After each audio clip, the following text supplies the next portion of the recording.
Hey guys, so this is lesson 14. This is going to kind of be one of my longer videos, and we're going to take everything that we've been learning for the last week and a half with making line plots with whole numbers and making a number line with fractions, and we're going to put it all together, and we're finally going to make our line plots with fractions, which will lead us into what we do after this, which is answering a whole bunch of questions about line plots with fractions. Okay, so here we go. So the most important step is starting with a scale that has a consistent interval. So when we talk about our line plots, we talk about them having, hold on here, let me get it. Okay, so that they have our number line going across the bottom. It doesn't have to start with 0, but it does have to have a consistent interval. So I have to decide, am I starting at 0 and then I'm going to 1, 2, 3, and then having halves or fourths or eighths in the middle? I have to make that decision. But if I make a decision and say that it's in halves, then I need to say 0, half, 1, or I have to say 1, 1 and a half, 2, 2 and a half, but it has to stay consistent. I can't just look at some data and say, oh, I have 1/2 and I have 7/8 and I have 1 and I have 1 1/4 and say, ooh, this very first line is going to be a half and this next line is going to be 7/8 and then our next hash is 1 and then our next one is 1 1, whoops, that's not 1 1/4. Our next one is 1 1/4 because there is no consistent interval. We cannot do that. That is like rule breaking number 1. You cannot do that. You have to have a scale that has a consistent interval. So let's look at some examples. I'm going to start off simple and then I'm going to get a lot more complex by the end. So make sure you watch the entire video. Okay, so here I have a data table, a frequency table, about the amount of inches that some flowers are, okay? So over here at the right, I have some guiding questions to help us figure out all the different parts that need to be a part of this line graph. So the first one is, what will the title of your line plot be? Well, this is about flowers and their heights, so that's what my title is going to be. So flower heights. Okay, so I'm going to come down here and I'm going to put that as my title here at the top. So flower heights. Okay, and what's my label going to be for my line plot? Okay, well, I'm looking at this information over here and all those numbers stand for inches. So underneath here, I'm going to write inches. So there I have my title and my labels. So then what will be the first number of my number line? Okay, well, when we're using fractions, we always want to have a whole number starting it and a whole number ending it, and then all of our fractions are going to go in between that. So when I look at this frequency table, I see that we have data for 2 inches. Okay, we don't have anything smaller, so I'm going to start with that whole number of 2. Okay, so that's where I'm going to start. Oh, sorry, wrong one. That should have said inches from earlier. Okay, so we're going to start with 2 and then the last number. So we have to look at what our biggest data point is and see, is it a whole number or do I have to go higher? So our highest amount of inches for these flowers is 3 inches. So that's a whole number. So my last number is going to be 3. So I have to look down here at my line plot. If I start at 2, then this would be 1 section, 2 sections, 3 sections, 4 sections. So if I put 3 here, each of these fractions would be in fourths. So this would be 1/4, 2/4, 3/4.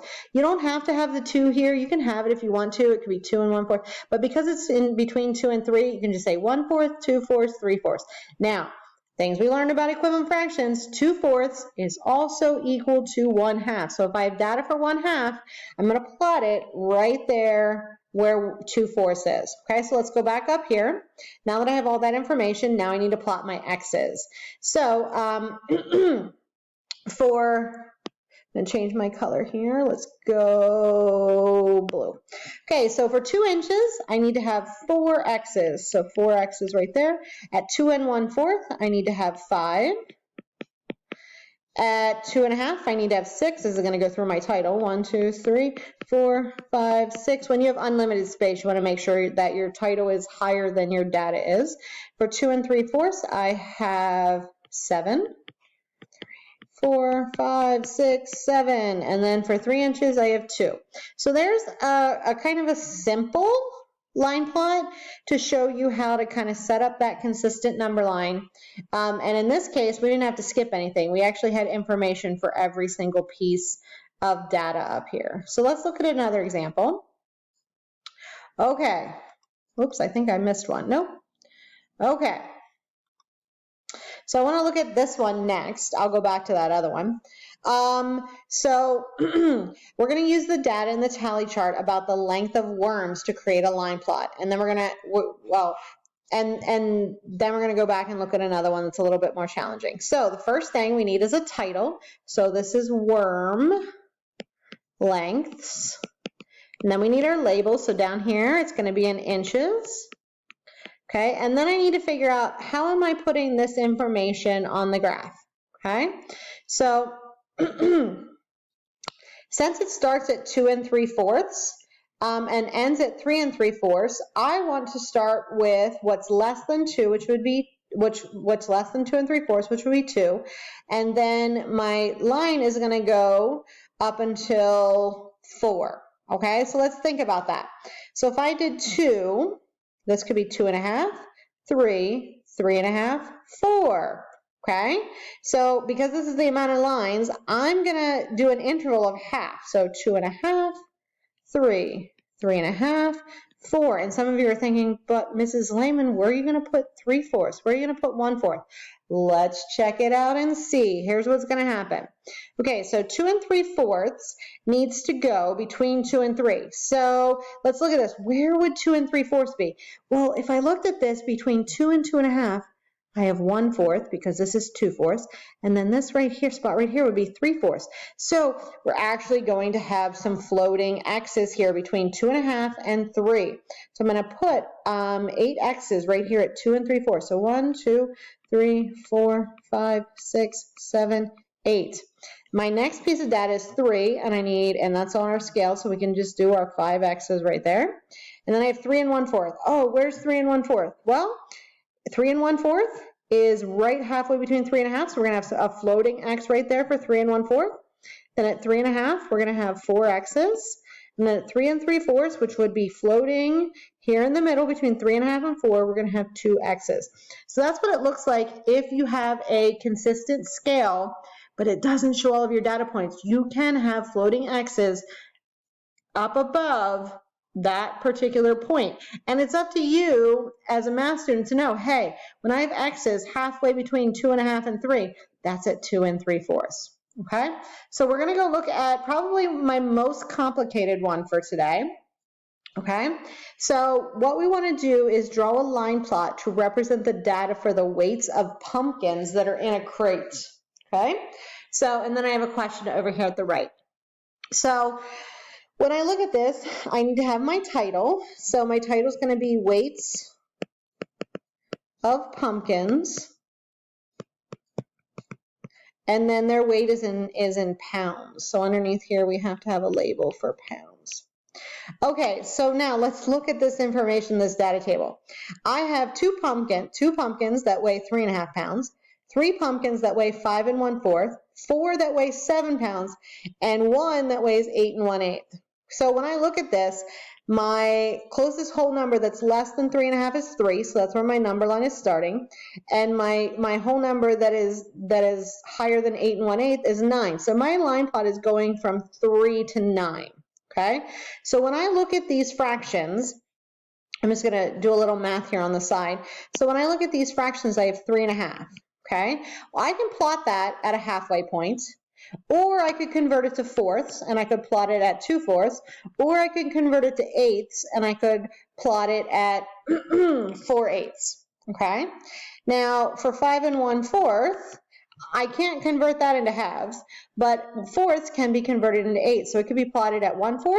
It could also be plotted at 2/8. So depending on what I have this broken down in, I can do this a couple different ways. 7's good, okay? 8 1/8, well, I can't change that to fourths, and I can't change the halves. So it has to be plotted at 1/8 spot. So let's look and see what I did here. So between 3 and 4, I have 1, 2, 3, 4 sections. So this is in fourths. So this right here is 1/4. This would be 2/4 or a half. and this would be 3/4. So between each of our whole numbers, I have this divided into fourths. So that's going to help me figure out where does 3 1/2 go, where does 5 1/4 go, where does 8 1/8 go.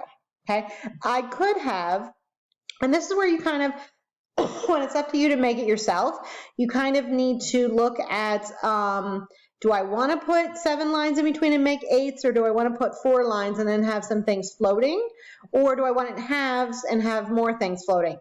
Since I have halves, fourths, and eighths, it's easiest to just go to fourths, and then that way halves are covered because they're right there at 2/4, and then eighths are the only thing that might have to float in a space in between two of our hashes.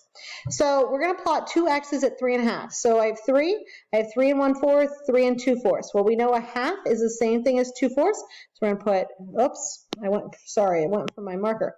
So I'm going to put 2 x's right there. Okay, then I have 5 and 1/4. So here's 5. And if this is in fourths, 5 and 1/4 is right next door. So I'm going to put 3 x's right there. 7's the easy peasy one because that's our whole number. So we're just going to put 4 x's right there. And then 8 and 1/8. Okay, so here's 8. And our very next thing would be 1/4. Okay, well, we know 1/4 is equivalent to 2/8. Okay, we want to plot something at 8 and 1/8. So it's not right here at 8 and 2/8 or 8 and 1/4. It's floating in the middle. So we're going to have our 1x here right halfway between 8 and 1/4. And that's where it would be. And it's okay to have them floating there as long as you know that that's what that stands for. Okay, maybe this won't take me the whole time because oh, nope, I do have one more. That's right, I do have one more. Okay, so I'm going to make a little number line here. Put my little arrows there. Okay, so over here on the left in my frequency table or my data table, I have all of these different fractions. So let's look at this. I have 1/4, 1/2, 7/8, 1 and 1/4, and 1 and 6/8. So looking at this, I have some options. Okay, I could have a scale that starts at 0. Well, it's going to start at 0 and it's going to have to go to 2. I could have it where I just cut it and have intervals of halves. Now, if I have intervals of halves, it's going to be a little bit harder to figure out where 8ths are going to go. Okay, if I want to make life super simple, then between 0 and 1 and between 1 and 2, I would have 7 sections. And if this is something that's really challenging for you, I would go with the strategy of if it's in 8ths, that's going to be the most number of hashes, so just go with that. So you don't have to put floating ones in and it doesn't get as confusing. So here's what it would look like with 8ths. So I have 3 there, 1, 2, 3, 1, 2, 1, 2, 3. Okay, so I think I did that right. 1, 2, 3, 4, 5, 6, 7, 8. Yep. 1, 2, 3, 4, 5, 6, 7, 8 sections. Okay, so then if I were going to plot 1/4, I would just have to say, ooh, 1/4 is how many 8ths? Ooh, what's times 2? So it's at 2/8. So at 2/8, I would plot my 3 x's for 1/4. Check. At 1/2, which I have on here, which is also 4/8, I would plot my 4 x's. And then at 7/8, so 4/8, 5/8, 6/8, 7/8, I'd plot 1. And then at 1 and 1/4, so here's 1, 1/4 is right next to it, I'd plot 2. And then at 1 and 6/8, oh, where's 1 and 6/8 going to be? Well, 1, 2, 3, 4, 5, 6, I'm going to plot 3. 1, 2, 3. Now that's what it would look like if you divided it into 8ths. But let's look at another option. What if I cut this into, I'm going to have to go really quick here. If I cut this into 4, so 0 and 2. Here's 1, and then 1, 2, 3, 1, 2, 3. So this would be 1/4, 2/4, 3/4.